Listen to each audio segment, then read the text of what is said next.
Naturellement, les hommages et honneurs sont très éloquents pendant les obsèques. Ils sont rares et souvent hypocrites du vivant d'un acteur. Si Dieu a admiré lui-même sa créature, le faire pour un détail de l'histoire ne serait pas déroger aux principes établis et reconnus comme tels. Le cas de la primature fait école. Elle va rester pendant longtemps une source d'inspiration pour plusieurs pays africains. Et qui plus est, les dirigeants qui restent dans l'histoire sont souvent ceux qui ont construit une légitimité sur la durée. À un moment donné, ils ont été les symboles d'un espoir collectif grâce à des réformes engagées et réunies. Modestement, Augustin Matata Mponyo Mampon ne serait-il pas de cela?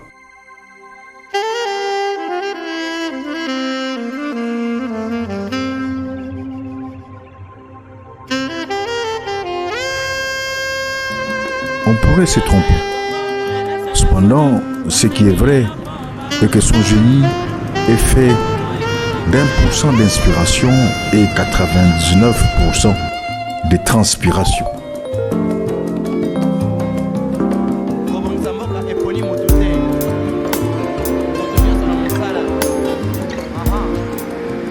Tôt, à 5 h du matin, il reçoit les honneurs du mini-détachement devant le bâtiment abritant son local.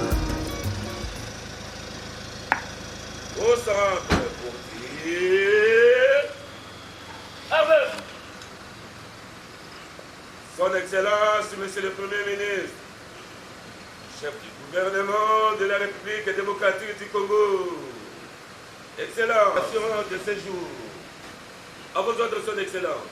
Tiré à 4 épingles, il escalade à pas de course les escaliers menant à son bureau. Tapis rouge à la couleur de sa cravate, il s'installe et le boulot commence. Mais est-ce que ça ne dérange pas votre vie de famille? Ça ne me dérange pas. Et vous quittez à quelle heure? Dès que le chef termine, moi aussi je quitte. Mais c'est la première fois que vous travaillez à ce rythme, arrivé à 4 h du matin. Même aux finances, j'ai déjà fait. Ce n'est pas la première fois. Chaque jour, c'est le rythme quotidien de la primature. La sécurité, le responsable de la communication, l'intendant et le protocole arrivent avant lui.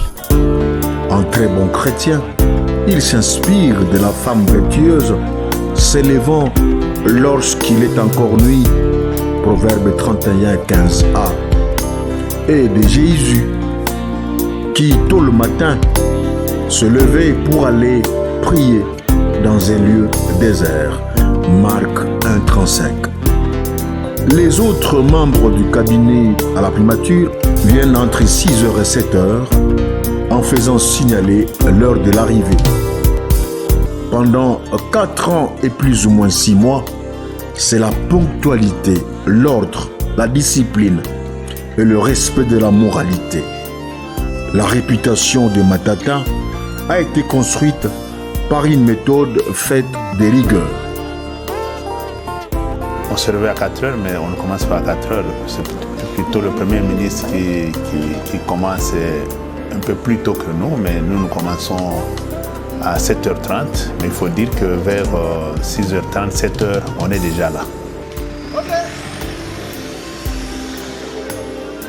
Chaque premier jour de la semaine, à 7 h, c'est l'arrivée des ministres et membres de Troïka. La réunion commence également. La journée de lundi ne souffre pas de la lendiose. Beaucoup de ministres se sont vus et conduits pour cause de retard.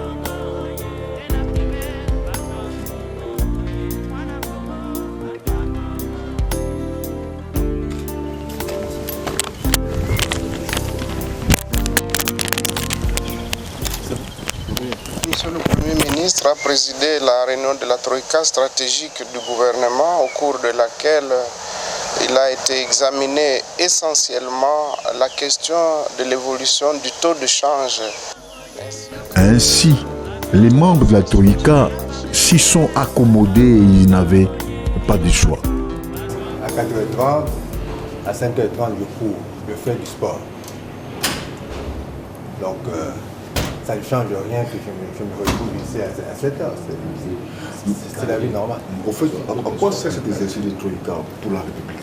La Troïka, c'est un regroupement de 4 personnalités qui ont en charge le secteur économico-financier du pays. Et autour du Premier ministre, nous essayons de faire une réflexion, une analyse profonde de la situation économique et sociale du pays avant que les résultats de cette analyse, cette réflexion soient transmises au niveau du gouvernement. Bien sûr, le Premier ministre a la charge de faire, n'est-ce pas, ce rapport au chef de l'État, mais au niveau de l'ensemble du gouvernement, nous avons la charge de transmettre à travers les différentes structures du gouvernement, les différentes commissions du gouvernement, l'ensemble, n'est-ce pas, de cette analyse. Il serait difficile chaque jour que 45 membres du gouvernement commencent à réfléchir, à débattre sur les mêmes questions. C'est une organisation rationnelle du travail. Sinon, on risquerait, n'est-ce pas, d'avoir le Conseil des ministres qui peut passer toute une journée où on va débattre de tout. C'est pas bon.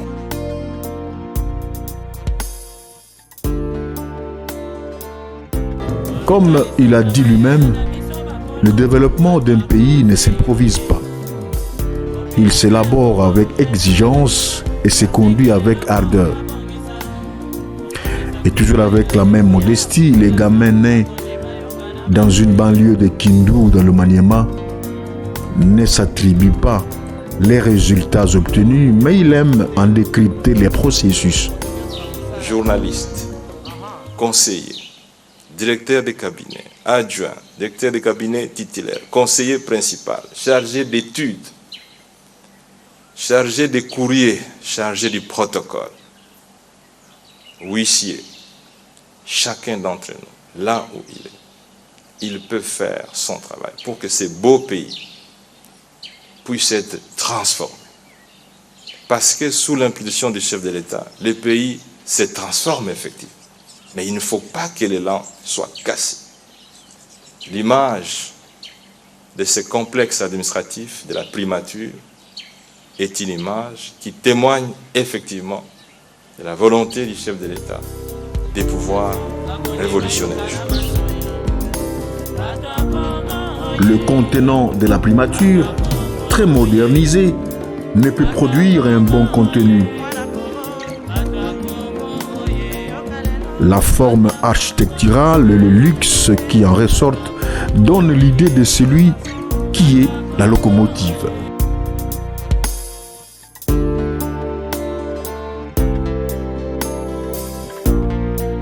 Pour ceux ayant été au bâtiment jadis occupé par Lumumba, Tshisekedi, Mungudiaka et Kizenga, en passant par Kengo, auront l'impression qu'ils se sont trompés d'immeuble.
Les espaces de la primature furent réhabilités, rénovés et parfois reconstruits.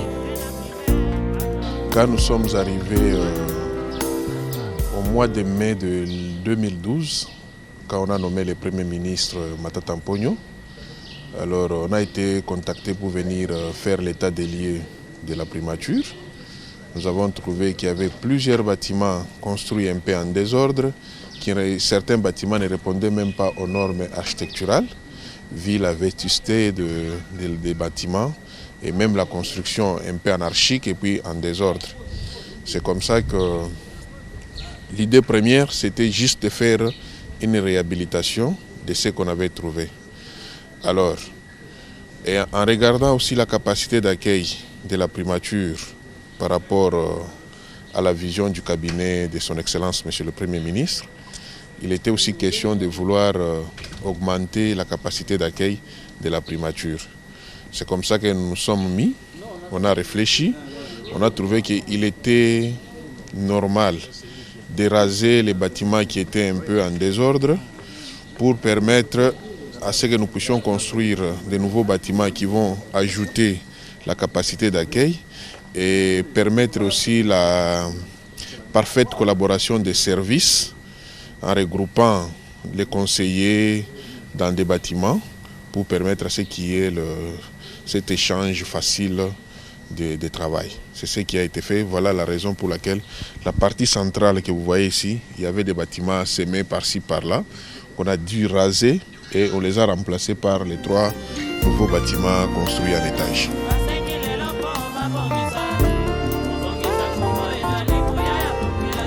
La primature finit par atteindre le prestige d'un véritable siège de gouvernement de la République, doté des équipements adéquats et diversifiés, démarquant le bureau du Premier ministre des services techniques et d'appoint, notamment un restaurant et un dispensaire d'appoint.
Comme lieu de mémoire, la primature a été aménagée aussi de manière à valoriser les souvenirs de ceux qui, dans le passé, ont exercé la lourde charge de chef de gouvernement.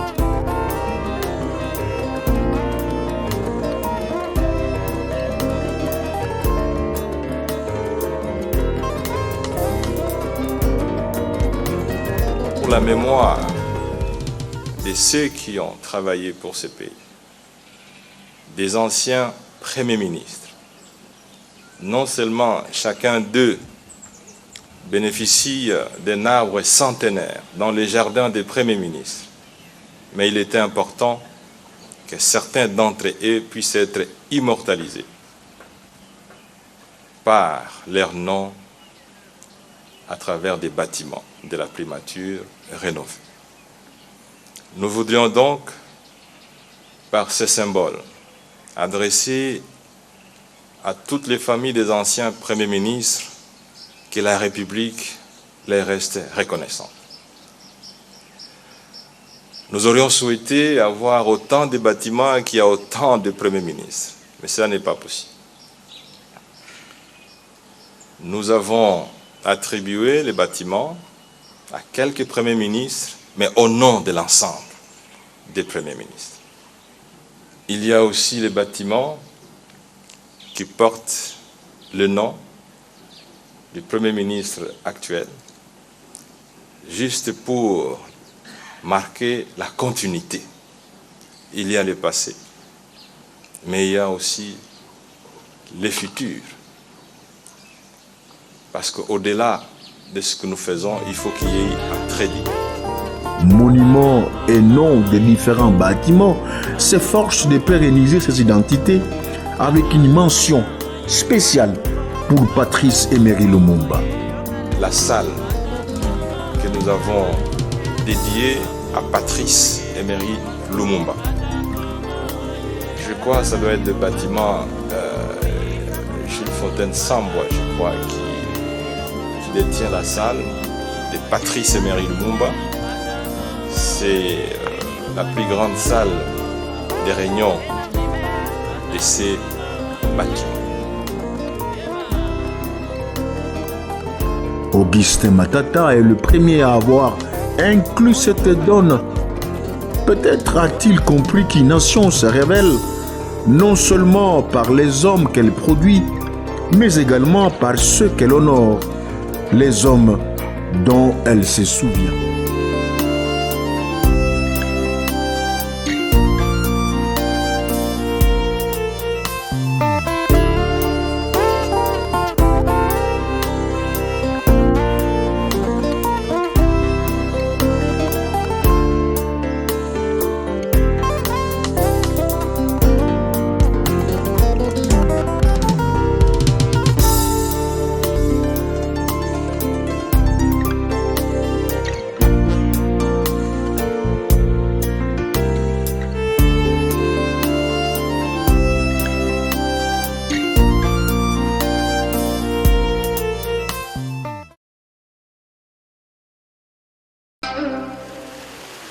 Le point d'orgue de la primature est le jardin des premiers. Ce dernier assure l'ornement du site. En parcourant ce jardin, on est englouti par le vent frais du majestueux fleuve Congo. On se rend compte d'être dans un musée historique réel des Congolais. Comme qui dirait, l'histoire s'impose à nous tous et m'apprend de poursuivre qu'il est lui-même parmi les personnes qui contribuent à la matérialisation de l'histoire de notre pays.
les enfants, bienvenue à la primature.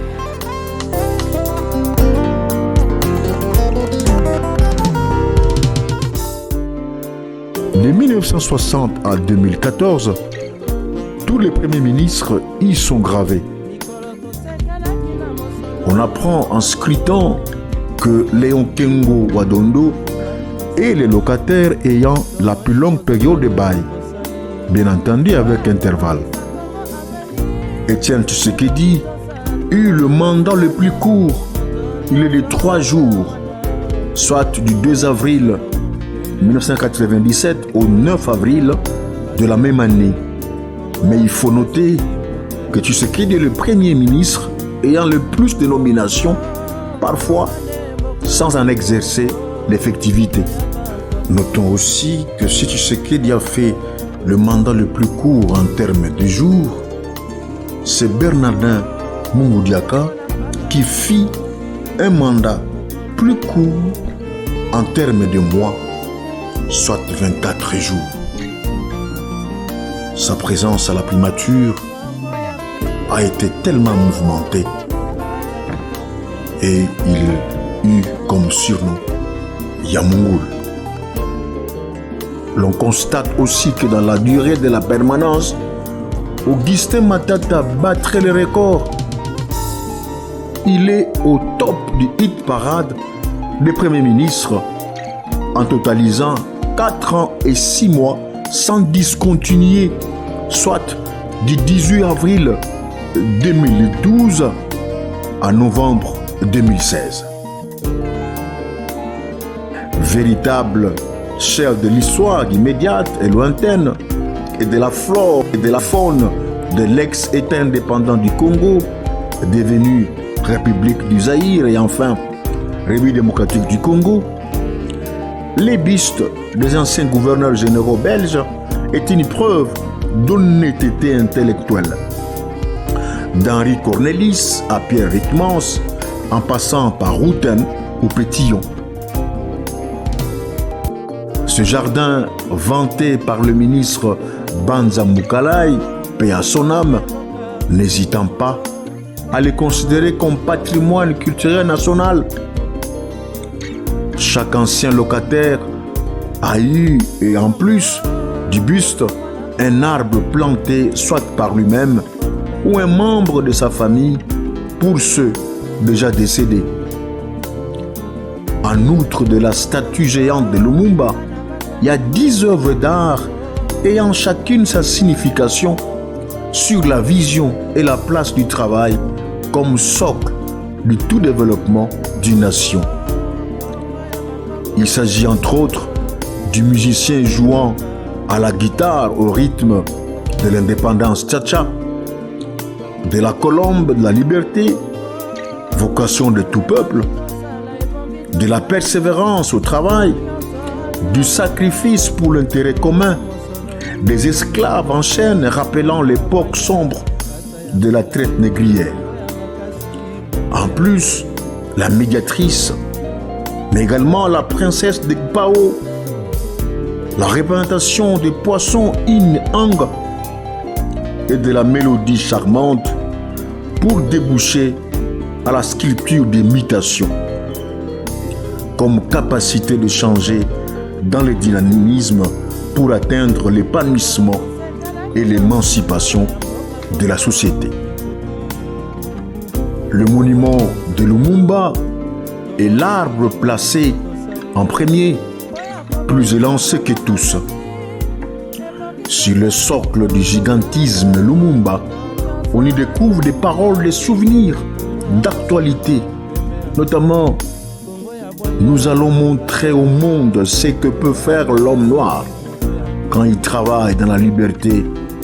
Et nous allons faire du Congo le centre du rayonnement de l'Afrique tout entière.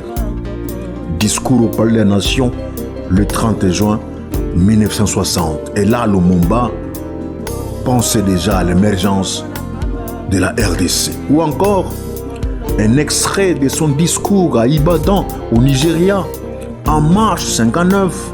Nous citons: tous nos compatriotes doivent savoir qu'ils ne serviront pas l'intérêt général du pays dans les divisions ou en favorisant celle-ci, ni non plus dans la balkanisation de nos pays en petits États faibles. Fin de citation. Ce qui a fait dire à l'initiateur du jardin des premiers, parlant implicitement de Lumumba, que la grandeur d'un homme se mesure par sa capacité à résister à l'usure du temps après sa mort. Cette parole est prémonitoire à la période avant, mais également après Matata, la primature, parce que cela va demeurer longtemps différent après lui, car il a apporté une touche particulière. Après avoir parcouru cet espace, jadis repère de serpents et chacals, les visiteurs peuvent se reposer sous la paillote dont les vents frais du fleuve inciteraient à y rester longtemps.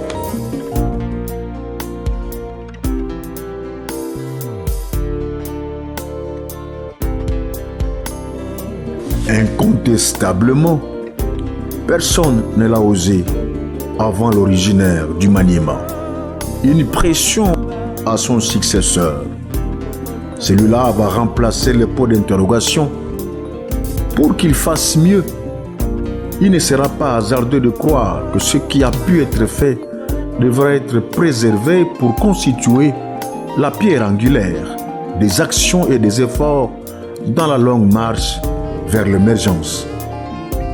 Telle une course de relais, ce témoin devra être transmis de génération en génération pour que chaque étape parcourue soit une avancée de plus pour la RDC.